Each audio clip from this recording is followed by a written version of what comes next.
Hello, नमस्कार मंडळी. कसे आहात सगळे? मजेत असाल, तब्येत ठणठणीत असेल अशी मी आशा करते आणि पुन्हा एकदा तुम्हा सगळ्यांचं आपल्या चॅनलवर मनापासून स्वागत करते आहे. तर आजचा व्हिडिओ जो आहे मी तो सकाळपासून सुरुवात केलेली आहे आणि फायनली मुहूर्त लागला याच्यासाठी म्हणते आहे, कारण की जसं सुट्ट्या संपल्यात ना स्कूलच्या, तसं मला नाही वाटत की मी योगा केलेला होता. आज करू उद्या करू असं करत करत खूप टाळाटाळ झाली आणि फायनली आज मी मुहूर्त लावला की नाही, आज मला करायचंच आहे आणि म्हणून मग योगाला सुरुवात केलेली.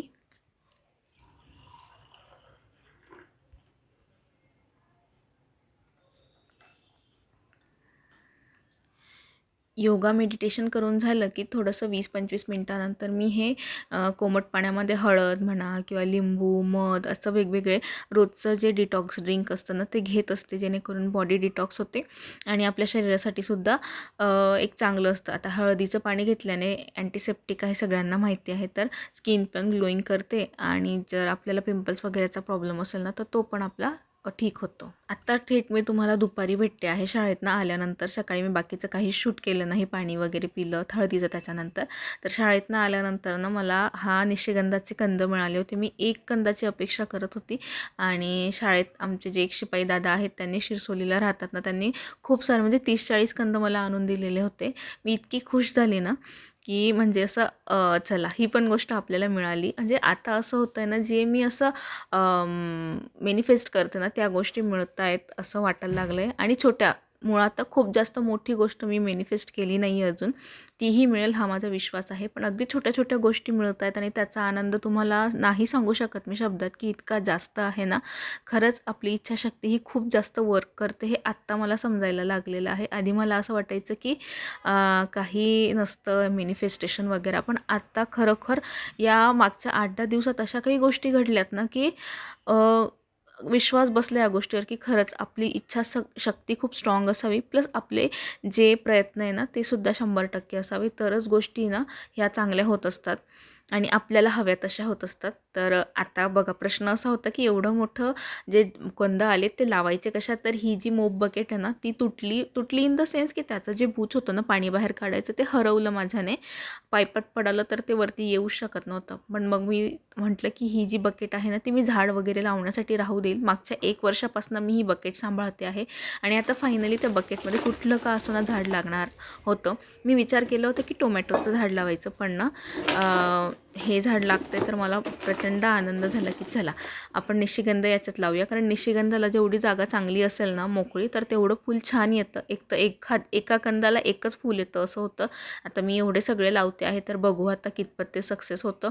होपसो की लवकरात लवकर त्याला फूल यावं. ह्या वर्षी नाही आलं, ह्या सीझनमध्ये नाही आलं तर पुढच्या सीझनमध्ये नक्कीच येईल अशी माझी इच्छा आहे की यावं. तर नाही आलं तर पुढच्या वर्षी येणारच आहे. तर बघू आता पुढे.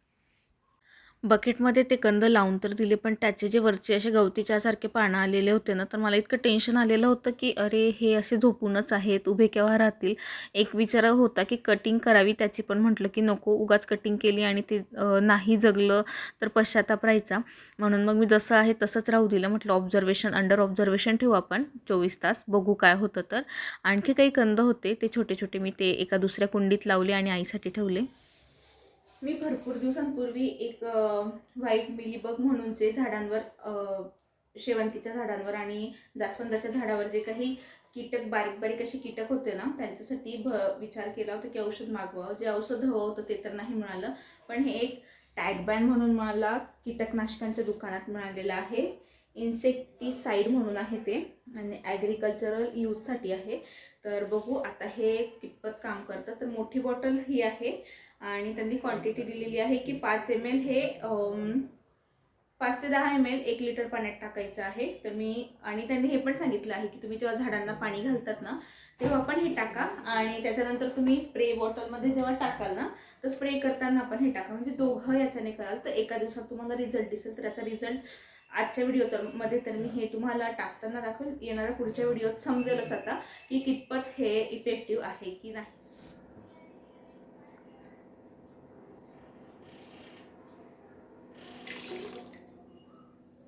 आता खरं सांगायचं ना, हे जे औषध होतं ते 3-4 दिवसांपासून आणलेलं होतं, पण ना मला वेळच नाही मिळत होता की असं मिक्स पाणी करून ते लावून घ्यावं. आज निशिगंधाच्या झाडाच्या बहाण्याने का होईना याला पण मुहूर्त लागला. आजच्या पूर्ण व्हिडिओमध्ये मी असे पेंडिंग कामं काढलेले आहेत ना, की जे राहिलेले असतात आणि ते आपल्याला एका दिवशी सगळे कामं आठवतात. अगदी तसंच काहीसं झालेलं की एका दिवसात मला भरपूर अशी कामं आठवत होती आणि ती मला करायचीच होती. म्हणून म्हटले की चला तुमच्याबरोबर पण शेअर करूया की कसं असतं वर्किंग वुमेनचं आयुष्य खरं तर.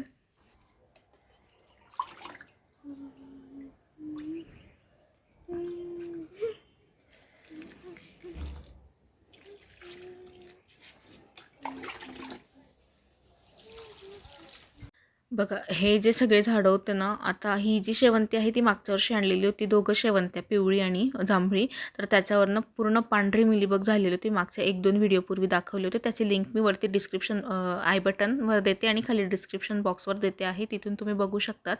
तर भरपूर उपाय केले पण ते काही जात नव्हते. म्हणून म्हटलं की शेवटी जे कृषी केंद्रात औषधं मिळतात ना, शेतकरी घेऊन जातात तशातलंच काहीतरी स्ट्रॉंग औषध तिथून मागवावं. एक नाव सुचवलं होतं एका व्यक्तीने पण ते मिळालं नाही. पण हे जे आहे टॅनपॉन का काय आहे ते मी आधी सांगितलं. तर ते औषध आणलेलं आहे. आता याचा पण रिझल्ट बघू काय आहे एक्झॅक्टर. हे पाणी असं पांढरं झालं ना, मला इतकी भीती वाटायला लागली की बापरे, असं पांढरं पाणी आपण टाकत तर आहोत पण मग त्याच्यामुळे काही नुकसान झाडांना पोहोचायला नको. पण म्हटलं की नको, जर शेतीमध्ये वापरलं जातं तर नक्कीच हे इफेक्टिव्ह असेल आणि काही नुकसानकारक नसणार आहे. म्हणून मग मी बिनधास्तपणे हे जे आहे ते सगळ्या झाडांवर स्प्रे केलं. हे जे मिलीबग आहेत ना, ते जास्वंद आणि शेवंती ह्या 2च झाडांना खूप जास्त असे टार्गेट करतं आणि त्याच्यावरच होते. ही शेवंतीला इतके छान फुलं येत होते ना, पण इतके जास्त त्याला अटॅक झालेला होता या मिलीबगचा की मला त्याची कटिंग करावी लागली आणि मोजून 2-3च फांद्या ठेवल्या, नाही तर 5-6 फांद्या त्याला होत्या. काही खूप जास्त खराब झालेल्या होत्या. त्यामुळे संडेलाच मी ती कटिंग करून घेतली. सगळ्या झाडांची छान कटिंग केली. शेवंतीची पण कटिंग केलेली आहे मी, म्हणजे जेणेकरून झाडं अजून छान बहरतील. ते काम झालं, थोडी फ्री झाली, फ्रेश वगैरे झाली आणि मग आणखी एक काम मला आठवलं होतं की आता फॅमिलीमध्ये लग्न आहेत, लगनसराई सुरू झालेली असल्यामुळे तर माझ्याकडे साड्या होत्या पण त्याचे ब्लाऊज शिवायला टाकायचे राहिलेले होते. नाहीतर ऐन वेळेवर गोंधळ होतो की साडी पिको फॉल नाही, साडीला ब्लाऊज शिवायचं, मग घाईघाईमध्ये ब्लाऊज बिघडतात माझे. आणि जळगावला आल्यापासून झालं असं आहे की माझं एकही ब्लाऊज जे आहे ते प्रॉपर शिवून मिळत नाही आहे. म्हणून म्हटलं की चला थोडं लवकर टाकून बघू, चांगलं मिळालं तर चांगलीच गोष्ट आहे, शिवून चांगलं मिळालं तर. तर ही जी साडी आहे ती मला दिवाळीला गिफ्ट मिळालेली होती स्कूलमधनं. तर मग ही साडी मी विचार केला की लग्नाच्या दिवशी घालायची आणि आणखी एक साडी आहे ती इतर फंक्शनला घालूया. म्हणून मग आधी चेक करत होते की मला हाईटला वगैरे येते आहे की नाही. माझी हाईट जास्त असल्यामुळे मला भरपूर साड्यांचा प्रॉब्लेम होतो की साडी उंचीला पुरत नाही. तुम्ही पण उंच असाल, 5-5.5-6 फूट उंची असेल ना, तर हा प्रॉब्लेम प्रत्येकीला फेस करावा लागतो. साडी चांगल्या क्वालिटीची आणि थोडी हाय रेंजची घेतलेली असली ना की आपोआप ती उंचीला वगैरे पुरते आणि मिरी पण व्यवस्थित येतात. तर ही साडीचाही मला डाऊट होता येईल की नाही, पण आली ती. पण यांचा ब्लाऊज मला काही आवडत नाही आहे, पण तरी बघते आता माझ्याकडे जर असं डिझाईनचं ब्लाऊज असेल ना तर ते मी नक्की ट्राय करून बघेल. आणि यांना विचारलं साडी कशी दिसते, तर हे म्हटले तू ही साडी घालणार आहेस का? मी म्हटलं की हो. ते म्हटले छान दिसते आहे. मग ती साडी वगैरे पॅक केली आणि आत्ता थेट मी डायरेक्ट तुम्हाला संध्याकाळी भेटते आहे. थोडासा आराम वगैरे केला. त्याच्यानंतर ना बऱ्याचदा असं होतं की सकाळी मी आवरून जाते, बेडशीट वगैरे घडी करून जाते, ब्लँकेट वगैरे. पण कधी इतकी जास्त घाई होऊन जाते ना, कारण मला आणि निधीला सोबत निघायचं असतं. त्याच्यामुळे मग बऱ्याचदा राहून जातं हे, म्हणजे आठवड्यातनं 1-2दा असं होतं की मला ते तसंच ठेवून जावं लागतं. मॅक्झिमम टाईम मी आवरून गेलेली असते, कारण मला स्वतःला घरी आल्यानंतर पसारा नको असतो बेडरूममध्ये. त्याच्यामुळे आवरून जाते, पण एखादी दिवशी राहून जातं. मग ते मी ठीक केलं. त्याच्यानंतर हा किराणा मला वाटतं मी संडेला आणला असेल, संडेला किंवा मंडेला. तर तो राहिलेला होता आणि संडे काय आता मला एक्झॅक्ट आठवत नाही संडे मंडे कुठला दिवस होता, तर 2-3 दिवस झाले पडलेला होता. तर त्यालाही मुहूर्त लागत नव्हता. फायनली म्हटलं आज वेळ आहे तर तो पण आपण व्यवस्थित भरून द्यावा, कितीक दिवस असा ठेवणार आहे. तर हे असं 1 बाय 1 मी डाळी भरून ठेवलेल्या आणि बाकीचं जे होतं म्हणजे जास्त किराणा नव्हता, जो काही थोडाफार होता ना तोच मला भरायचा होता. पण बरं कामांची इतकी गडबड असते ना संध्याकाळी घरी आल्यानंतर, आणि मॅक्झिमम टाईम आमची इव्हिनिंग आउटिंग असते, म्हणजे बाहेरचे कामं आम्ही संध्याकाळीच करू शकतो. कारण सकाळी 7:30 ते 3 मी बाहेर अडकलेली असते आणि घरी आलं की मग घरातले 1-2 कामं आवरले की जे बाहेरचे पेंडिंग कामं आहेत ना ते करावे लागतात. मग त्याच्यामुळे इतर गोष्टीला वेळच मिळत नसतो.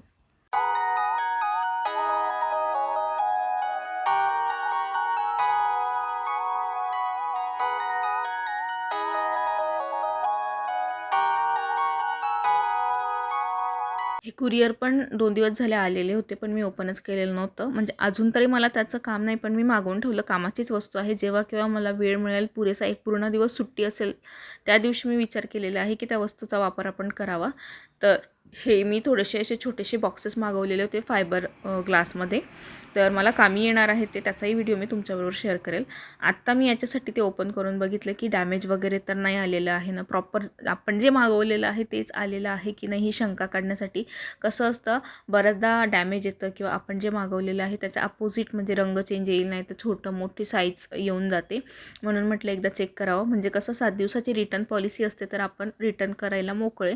अदरवाईज असं होतं की ते आपण मग नुकसान झाल्यासारखं होतं. म्हणून म्हटलं याला चेक करू आणि ठेवून देऊया. क्वालिटी वाईज खूप छान आलेले आहेत. हे जे ट्रेज आहेत ना, ते छान आलेले आहेत. आता याचा उपयोग मी कुठे करणार आहे ना, ते तुमच्याबरोबर नक्की शेअर करेल. आणखी एक गोष्ट की असे जर कुरिअर आलेले असले, तर तुमच्या पण घरात लहान मुलं असलं तर त्यांना आधी ओपन करायची खूप इच्छा असते. हातात नाही हिसकून.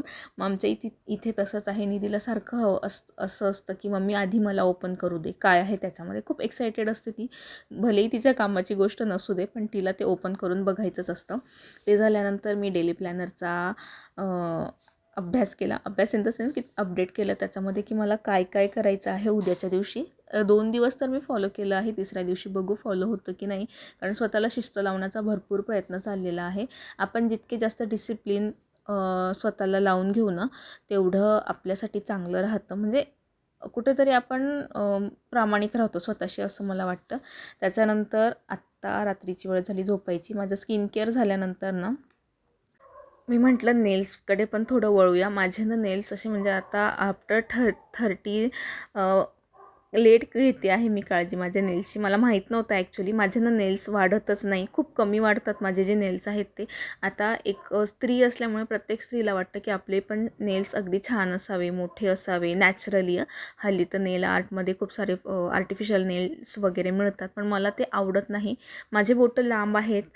जे नखांचं कवच आहे ना, ते पण लांब लांब आहे. तर अट्रॅक्टिव्ह दिसतात नेल पेंट लावल्यावर, पण तरी पण मला असं वाटतं की नाही, की मला तसे नेल्स हवे आहेत. म्हणून माझी एक मैत्रीण आहे, ती नेल आर्ट करते. मागच्या व्हिडिओत जी प्राजक्ता म्हणून होती ती, तर मी तिला सहज विचारलं की माझे नेल्स वाढतच नाही, काय करू. तर ती म्हटली की तू कोकोनट खोबरे तेल लाव रात्री झोपताना. म्हणून मी लावते आहे. आता बघू ते कितपत वर्क करतं.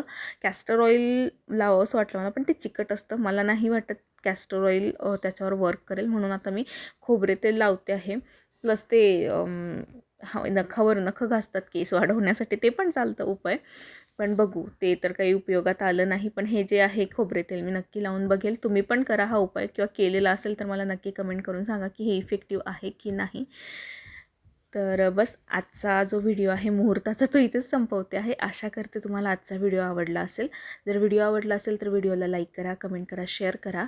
आणि चॅनलवर पहिल्यांदा असाल तर आठवणीने चॅनल सबस्क्राईब करा. भेटूया पुढच्याच अशा चांगल्या व्हिडिओमध्ये. तोपर्यंत काळजी घ्या. बाय.